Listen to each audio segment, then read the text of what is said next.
မိသားစုခေါင်းဆောင်တယောက်အနေနဲ့ကျွန်တော်တို့အားလုံးဟာကိုယ့်မိသားစုဝင်တွေကိုအန္တရာယ်ကင်းစေခြင်းနဲ့လမ်းမမရောက်စေခြင်းကြဘူးဒါပေမဲ့တစ်ခါတလေမှာကျွန်တော်တို့ရဲ့စေတနာဟာသူတို့အတွက်အချုပ်အနှောင်ဖြစ်သွားတတ်ပါတယ်စေတနာနဲ့အချုပ်အနှောင်ကြားမှာစီးလေးတစ်ခုရှိပါတယ်အဲ့ဒီစီးကိုမကြော်ပဲသူတို့ကိုဘယ်လိုလမ်းပြမလဲဒီနေ့မှာတော့မိသားစုဝင်တွေကိုချုပ်ကင်တာမျိုးမဟုတ်ပဲသူတို့ရဲ့ကိုယ်ပိုင်ဆုံးဖြတ်ချက်တွေကို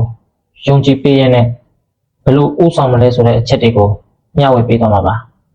ကျွန်တော်ကဥချစ်ဖြစ်ပါတယ်ပထမဆုံးအချက်ကသူတို့ရဲ့ဘဝကိုသူတို့ကိုယ်တိုင်ရွေးချယ်ခွင့်ပေးပါခေါင်းဆောင်ဆိုတာလမ်းကြောင်းကိုအတင်းအဓမ္မဆွဲခေါ်သူမဟုတ်ပဲ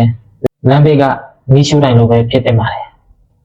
သူတို့မှားနိုင်ခြေရှိတာကိုသိနေရင်တောင်ဘေးကနေလုံခြုံအောင်စောင့်ကြည့်ပေးပြီးလိုအပ်မှသာအကြံပေးပါဒုတိယအချက်ကယုံကြည်မှုဟာကြိုတင်ပေးချေရတဲ့အရင်နေ့ဖြစ်တယ်ဆိုတာပါသူတို့ကယုံကြည်ထိုက်မှယုံကြည်မှထက်တင်ကအရင်ယုံကြည်ပေးလိုက်တဲ့အခါသူတို့ဟာယုံကြည်မှုကိုမပြည့်စည်အောင်ပို့ပြီးကြိုးစားတတ်လာကြပါတယ်ဒါဟာအမင်းပေးတာထက်ပိုပြီးအစွမ်းထက်တဲ့ထင်ကြောင်းမှုပါပဲကျွန်တော်ကိုယ်တိုင်လည်းမိသားစုရဲ့ကိစ္စအဝါမှာအမြဲတမ်းပဲဖြည့်ရှင်းပေးနေရပါတယ်အရာရာကိုကျွန်တော်ဖြစ်ချင်တဲ့အတိုင်းပဲပုံသွင်းခြင်းခဲ့တယ်အဲ့ဒီချိန်မှာအိမ်ဟာအေးချမ်းမနေပါဘူးတင်းမာမှုတွေပဲရှိပါတယ်အဲ့ဒီနောက်ပိုင်းကျွန်တော်တတိထားမိတာကငါတာဝန်ကသူတို့ကိုငါစိတ်ချက်ဖြစ်အောင်လုပ်ဖို့မဟုတ်ဘူးသူတို့ကိုယ်တိုင်အမှားအမှန်ခွဲခြားတတ်အောင်ဘေးကနေပံ့ပိုးပေးဖို့ပဲဆိုတာပါလက်လွတ်ပေးလိုက်ရတာဟာခက်ခဲပေမဲ့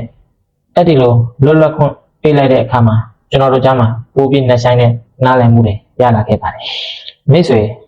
မိသားစုခေါင်းဆောင်တယောက်ရဲ့အောင်မြင်မှုဟာမိသားစုဝင်တွေကသင်ကိုကြောက်လို့နားထောင်တာမျိုးမဟုတ်ရပါဘူး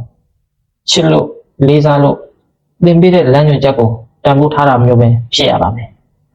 ချုပ်ကန်ခြင်းထက်နားလည်ခြင်းကိုရှေ့တန်းတင်ပါ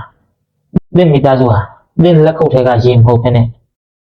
သင်မေတ္တာနဲ့ရှင်သန်တဲ့ပန်းဥယျာဉ်လေးတစ်ခုဖြစ်နေပါစေအားလုံးပဲမေတ္တာဖြင့်လမ်းပြနိုင်တဲ့ခေါင်းဆောင်ကောင်းများဖြစ်ကြပါစေဗီဒီယိုကိုဆုံးထိကြည့်ပြီးလို့ဒီနေ့ကနေလက်နဲ့ကျေးဇူးတင်ရှိပါတယ်ကျွန်တော်ကဦးချစ်ဖြစ်ပါတယ်နောက်ဗီဒီယိုမှာပြန်လည်ဆုံတွေ့ပါမယ်